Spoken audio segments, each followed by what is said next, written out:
previously I've mentioned stopping and taking a look around and taking stock of what's in your life right now, what's making you happy, and what's not.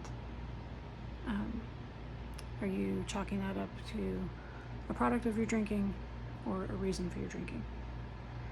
But now I want you also to look at how many of those things that are in your life that aren't serving you are there because other people expect it of you. That you're doing because someone else expects you to do it. And if you're afraid to stop doing it because of what other people will think, then I have two things to say about that. The first thing, hear me out. What other people think of you is none of your business. It can't be. You can't make it your business. Everyone has a different version of you in their mind.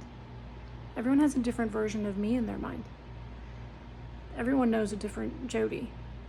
You know, it depends on how do you know me? When's the last time you saw me? Why were we interacting?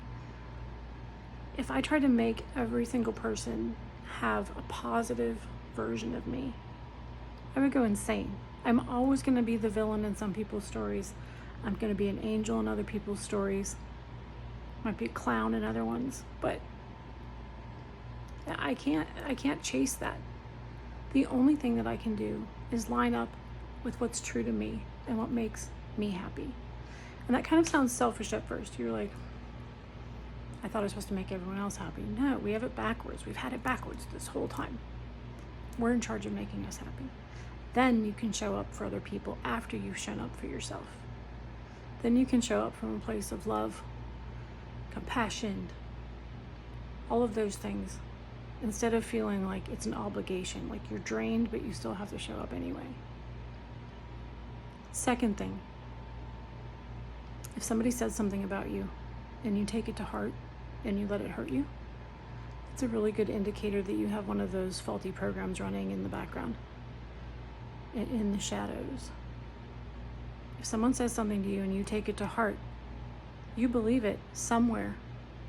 It's like a little gate is open that allows that thought to come in. Because think about it, if you didn't believe it, you would dismiss it out of hand. It would be like somebody coming up to you and saying, you have purple hair. You'd be like, all right, whatever. And you'd like, move on. Okay, did you hear what that chick said to me? Because you don't believe it, you know it's not true. But if someone comes up to you and says, I have never liked you and you are not a good person, you're like, oh, dang. So check your thoughts. What are you believing about yourself that's allowing what other people think about you to affect you? Your version of you, the one that's true to your soul and your heart, is the only version that matters. That's what you have to serve, not everyone else.